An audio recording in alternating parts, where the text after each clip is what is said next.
मजबूर औरत। मेरा नाम नैना है। जैसी खूबसूरत मेरी आंखें थी वैसे ही मेरे होठ, रंग बिल्कुल गोरा और काफ़ी लंबे लंबे बाल। कोई भी लड़का मुझे देखता तो उसके होश उड़ जाते। पर पति की मौत के बाद मैं तन्हा और अकेली रह गई। अभी तो मात्र मैं 24 साल की हूँ और मेरी जवानी अभी बाकी है। ऐसी में एक विधवा बने मैं मारी मारी फिर रही थी। न सिर्फ तन की भूख बल्कि पेट की भूख सताने लगी थी। मेरे पति के गुजरते ही उनका दोस्त अक्षय मेरे पास आ गया और कहने लगा, नैना अकेली रहोगी तो आग में जलती रहोगी। मैंने कहा, अभी तो सुनील की लाश तक नहीं मिली। मैं तो उससे बेइंतहा मोहब्बत करती हूँ। अक्षय बोला, तुम मेरे दोस्त की विधवा हो। मैं तुम्हें वह सुख दूंगा कि तुम मुझ में एक पल भी जुदा नहीं रह पाओगी। अभी 2 दिन ही हुए हैं मेरे पति को गुजरे। मैंने उसे मना कर दिया और काम की तलाश में मारी मारी फिरती रही। हमारे गांव में तो बस खेतों में काम मिलता है, जो कि मुझे नहीं आता क्योंकि मैं शहर की लड़की हूँ। कहीं कोई काम नहीं मिल रहा था तो एक दिन मैं भैया भाभी के घर चली गई। 1 महीना बीतते ही उन्होंने कह दिया कि गांव चली जाओ, तुमने वैसे भी जवानी में हमारा नाक कटवा दिया था। जब मैं मात्र 18 साल की जवान की दहलीजी में मैंने कदम ही रखा था कि मेरे पैर फिसल गए थे और अब भैया भाभी ने मुझे गांव भेज दिया, जहां मेरी हालत ख़राब हो गई। धीरे धीरे सारे जमा पैसे ख़त्म होने लगे। मुझे कुछ तो करना था। हमारे गांव में ईंट भट्टे में मर्द काम करते थे पर वहां औरतों को काम नहीं मिलता था। अंत में बच्चे की बुरी हालत देखकर मैंने मर्द के भेष में ईंट भट्टे में काम करने की सोची और मेरा बेटा, जो कि अब 5 साल का हो चुका था, उसे स्कूल में डाल दिया। मैंने मर्द बनकर वहाँ काम ले लिया। मुझे कोई पहचान न सका और मैं मेहनत मजदूरी करने लगी। मालिक मेरे काम से खुश होकर मुझे अच्छे पैसे देता, पर वह मुझे मर्द समझकर हाथ लगाता तो मैं सिहर उठती। पति के गुजरे 1 साल से ऊपर हो गए थे और मैं तन्हा थी। मेरी ज़रूरत अधूरी थी और मर्द का काम करते करते इतनी थक जाती थी कि यही सोचती थी कि काश कोई मेरा हाथ थाम ले। पर एक दिन तेज बारिश हो रही थी। हम अपना काम समेट रहे थे कि तभी मालिक आ गए और मुझे देखने लगे। मेरे गीले बदन को देखकर उनको शक हुआ कि मैं मर्द नहीं बल्कि औरत हूँ। मैं डर गई और थर थर काँपने लगी। मुझे लगा आज मैं बच नहीं पाऊंगी। इतने दिनों में मालिक को धोखा देकर मैं यहाँ पर काम कर रही थी। मेरा रूप देखकर यह तो समझ में आ गया कि मैं औरत हूँ, पर मेरी पहचान उन्हें मालूम न चले। मैं यही दुआ मांगने लगी कि मालिक यहाँ से चले जाएं, पर मालिक मेरी ओर एकटक देखते रह गए। उनके अंदर मुझे एक हवस नज़र आने लगी। बारिश में भीगती भीगते हुए वह मुझे देखते रहे और अचानक से मुझसे कहा, तुम कमरे में आ जाओ, तुमसे कुछ काम है। वह मुझे अपने साथ ही ईंट भट्टे के सामने बने घर पर लेकर गए। मैं यही दुआ मांग रही थी कि उन्हें पता न चले, पर वह जिस तरह से मेरी ओर देख रहे थे, मुझे लगने लगा कि उन्हें सब मालूम चल चुका है। और मैं यही सोचने लगी कि अगर मेरा यह काम चल गया तो मैं क्या करूँगी, मैं अपना घर कैसे चलाऊँगी। लेकिन उस वक्त मैं भाप नहीं पाई थी कि मेरे साथ क्या होने जा रहा था। उस घर के अंदर घुसते ही मालिक ने दरवाज़ा बंद कर दिया और मुझे कुछ कपड़े देकर कहा, तुम भीग चुके हो, कपड़े बदल लो। उनकी बात सुनकर मेरी जान हलक में अटक चुकी थी। मैंने तो बस मर्द का भेष बनाया था। मैं सच में मर्द थोड़ी न हूँ जो उनके सामने कपड़े बदल लूँ। इस घर में बस एक ही कमरा था तो मैं डर डर के देखने लगी। वक्त आ गया था जब मेरे जीवन में तूफान दस्तक देने जा रहा था और पुरानी यादों में खो गई। जब मैं 18 साल की कुंवारी कली थी, मोहल्ले के एक लड़के अखिल से मैं प्यार करने लगी। जब भी मौका मिलता चोरी छुपे हम दोनों एक दूसरे से मिल लेते थे। हम 7वें आसमान में थे, लेकिन एक दिन मेरे भैया ने हमें नज़दीकी हालत में देख लिया था तो उन्होंने मेरी शादी करवा दी। सुनील की दुल्हन बनकर मैं शहर छोड़कर गांव आ गई और अंदर ही अंदर बहुत निराश थी। मैंने यही सोचा था कि इस शहर के किसी हैंडसम लड़के से मेरी शादी होगी और शादी को लेकर मैं तरह तरह के सपने सजा रखी थी। पर अब मेरे पास कोई रास्ता नहीं था। मुझे अब अपनी ज़िंदगी गांव में बितानी थी, शहर की चकाचौंध और ऐशो आराम को छोड़कर। जब मैं सुनील के घर पर कदम रखी, गांव की औरतों ने मिलकर मेरा स्वागत किया था। मुझे चरपाई पर बैठाकर ढेर सारे तोहफे दे गए थे। एक गोरा सा लड़का मुझे तोहफा देने आया तो मेरे ऊपर नज़र गड़ाए हुए था और मुझे कहने लगा, नैना तुम तो बहुत खूबसूरत हो। न जाने कौन है यह। रात को गांव की एक औरत ने मुझे एक कमरे में बैठा गई जहां से फूलों की खुशबू आ रही थी। तो एक गांव का कमरा जब मैं अकेले हुई तो मैं कमरे का जायजा लेने लगी। यह घर उतना भी बुरा नहीं था जितना मैं सोचकर आई थी। मुझे इतना ही मालूम था कि मेरे पति सुनील ईंट भट्टे में काम करते थे। मेरा भाई अपनी बहन की शादी एक दूसरे से करवा देगा, यह सोचकर ही मुझे रोना आ रहा था। और मुझे यह भी मालूम नहीं था कि सुनील के परिवार में और कौन कौन है। मैंने तो ठीक से उनका चेहरा भी नहीं देखा था। मेरे भाई ने मुझे अखिल के साथ पकड़ लिया था और मुझे घसीटते हुए घर लेकर आया था और अपने कमरे में ही कैद कर दिया था। फिर भैया और भाभी ने मिलकर जल्दी से मेरी शादी तय कर दी ताकि मेरी बदनामी होने से पहले ही शादी हो जाए। उन्होंने एक बार भी नहीं सोचा कि मैं अखिल से प्यार करती हूँ और मेरे भी कुछ अरमान हो सकते हैं। मैं अपने पहले प्यार से उभर भी नहीं पाई थी कि सुनील मेरे कमरे में अंदर आ गए। मैंने पहली बार उन्हें अच्छे से देखा तो मेरे होश उड़ गए। सुनील काफ़ी गोरा और हट्टा कट्टा लग रहा था। वो मेरे करीब आ गए। मैं घबराई हुई सी सिर झुकाए बैठी थी। तभी सुनील ने मुझे मुंह दिखाई के तौर पर एक अंगूठी पहनाया। वह समझ चुके थे कि मैं घबरा रही हूँ तो कहा, तुम्हें डरने की कोई ज़रूरत नहीं है, इस घर में सिर्फ मैं ही रहता हूँ। मेरे मम्मी पापा गुजर गए हैं और मैं उनका इकलौता बेटा था। मुझे उनकी बात सुनने में इंटरेस्ट नहीं आ रहा था, चाहे देखने में कैसे भी हो। लेकिन है तो एक ईंट भट्टे के मजदूर ही, कितना ही कमा लेते होंगे जो मुझे खुश रख पाएंगे। मैंने उन्हें हिम्मत करके उस लड़के के बारे में पूछा जो कि आज शाम मुझे तोहफा देने आया था।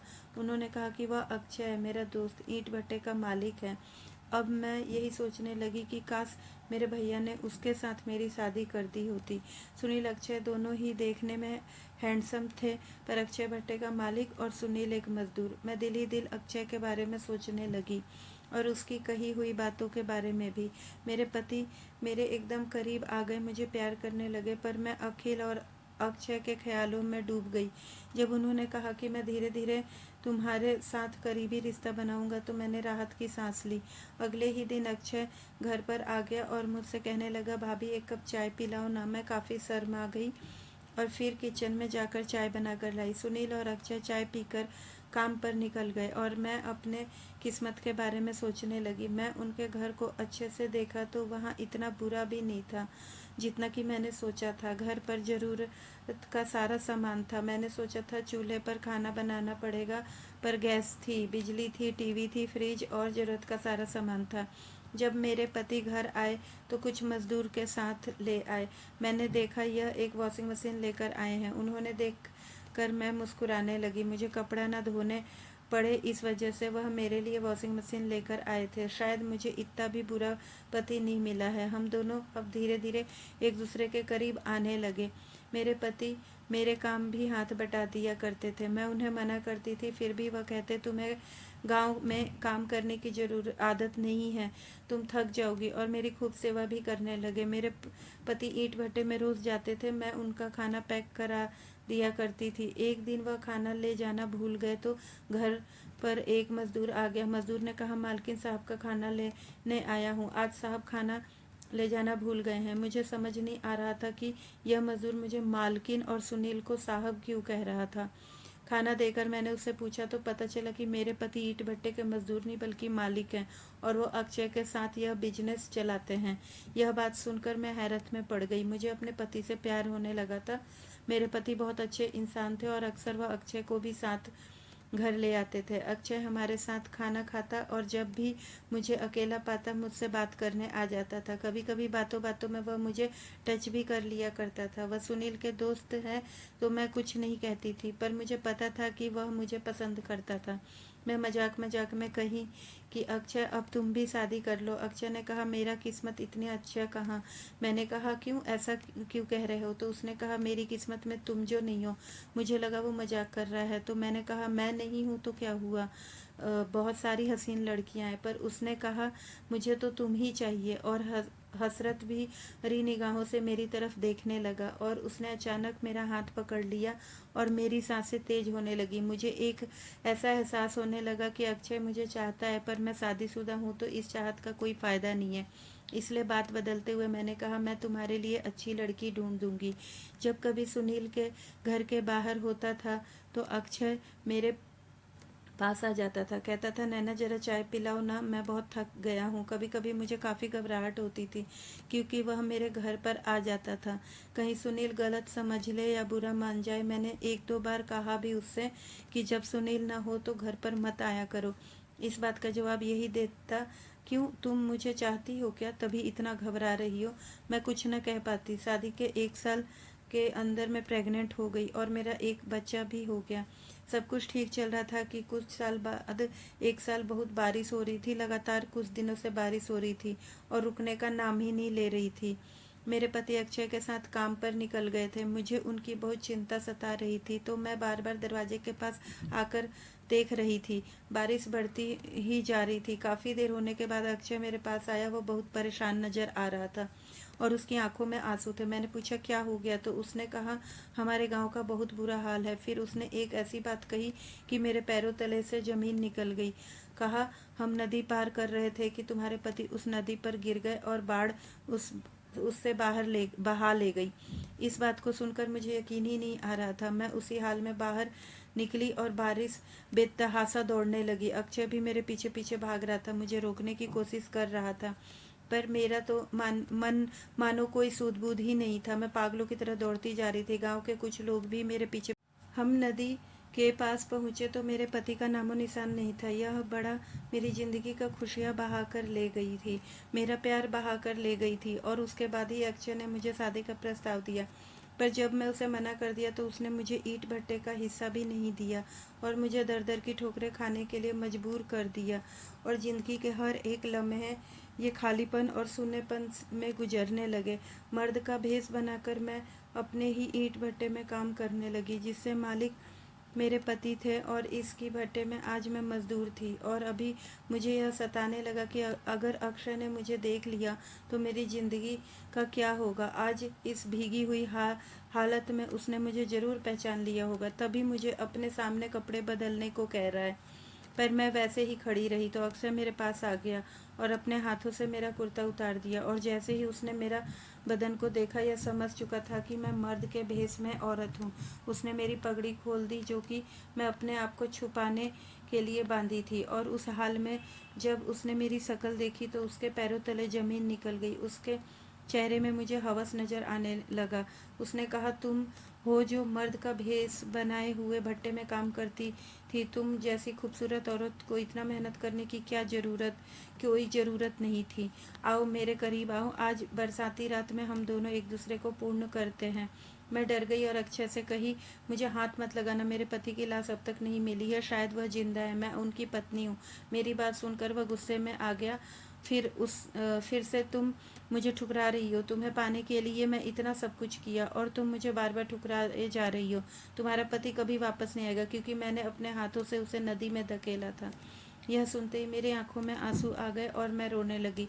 मैंने कहा, तुमने पर क्यों? उसने कहा, मैं तुम्हें पहले दिन से ही पसंद करता था और मुझे हर वक्त सुनील की किस्मत से जलन होने लगी थी कि उसे तुम जैसे खूबसूरत शहर की लड़की मिल गई है।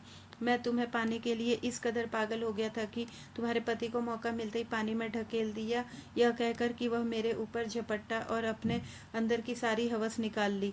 मैं चीखती रही, चिल्लाती रही, उसे मारती रही, पर उसे कोई फर्क नहीं पड़ा। उसने मेरी इज्जत को तार तार कर दिया। और उसके बाद वह मुझे उठाकर भट्टे में ले गया और उस सुनसान जगह पर बारिश में भीगते हुए फिर से मेरे साथ मैं रोती रह गई और वह खुला आसमान बारिश रूपी आंसू बहाता रह गया। वह मुझे अपने घर पर ले आया और अपने घर पर ही मुझे कैद कर दिया। और जब भी घर बाहर निकलता तो मुझे ताला लगा कर निकलता था। जब भी घर पर रहता था मेरे साथ गलत काम करता था। मुझे बार बार कहता था कि मुझे स्वीकार कर लो, पर मैं अपने पति के कातिल को कैसे स्वीकार कर लूं। उसने बस इतना रहम दिखाई थी कि मेरे बच्चों को मेरे पास लेकर आया था। जब वह घर नहीं रहता था मैं बहुत रोती थी। करीब 7 दिन बाद जब मैं बिल्कुल टूट चुकी थी, फिर से वह मेरे साथ गलत काम कर रहा था। तभी कुछ लोग बाहर दरवाज़ा खटखटाने लगे। मुझे लगा कि यह मेरी मुक्ति का मौका है। अक्षय काफ़ी डर गया, लेकिन जब उसने दरवाज़ा खोला तो गांव वालों की भीड़ उसके घर पर उमड़ पड़ी। वह किसी को रोक न पाया। गांव वालों ने मुझे वहां पर देख लिया। मैं उनके पैर पड़ गई और कहने लगी कि इसने मेरे साथ क्या गलत किया है। गांव वाले कहने लगे कि हमें पता है, इसने तुम्हारे साथ बहुत गलत किया है। उनकी बातें सुन कर मैं बेतहासा रोने लगी। तभी भीड़ में से निकलकर मेरे सामने एक शख्स खड़ा हो गया। जब मैं उसकी शक्ल देखी तो मेरा कलेजा मानो बाहर आ गया, क्योंकि वह कोई और नहीं बल्कि मेरा पति सुनील था। लोग अक्षय को मारने लगे और पीट पीट कर अधमरा कर दिए। फिर उसे पुलिस के हवाले कर दिया। सुनील मुझे और अपने बच्चों को लेकर घर पर आ गया। जब वह मेरे पास आया तो मैंने कहा, तुमने बहुत देर कर दी है। उस कमीने ने मेरा सर्वनाश कर दिया है। आप इतने दिन कहाँ पर थे? उन्होंने कहा, अक्षय ने मुझे बाढ़ वाले दिन नदी में ढकेल दिया और मैं उस नदी के बहाव में बहता चला गया। किसी तरीके से सांस लेता रहा, लेकिन फिर एक पत्थर से मेरा सिर टकरा गया। मैं किसी तरीके से नदी के किनारे आ गया और एक गांव वाले ने मुझे देखकर बचा लिया। वह लोग मेरा सेवा करने लगे, पर मैं अपनी याददाश्त खो बैठा था। और अब जाकर मेरी याददाश्त वापस आई है, तो मैं उस गांव से वापस अपने गांव आ गया। सुनील ने मुझे बचा लिया और उन्होंने मुझे मेरे हाल पर अपना लिया। उसे पता चला कि अक्षय ने किसी कदर मुझे धोखा देकर ईंट भट्टे में कब्जा कर लिया था और मुझे मजदूरी करने पर मजबूर होना पड़ा था। अक्षय लोगों की पिटाई से बीमार हो गया और मर गया। उसके बाद मैं और सुनील अपने बच्चे के साथ हमेशा खुशी खुशी ज़िंदगी बिताई। तो दोस्तों, हमारी कहानी कैसी लगी कमेंट करके ज़रूर बताएं। कहानी अच्छी लगी हो तो प्लीज़ वीडियो को लाइक और शेयर करें, और अगर हमारे चैनल पर नए हैं तो प्लीज़ चैनल को सब्सक्राइब करें। तो मिलते हैं एक नई कहानी के साथ। धन्यवाद।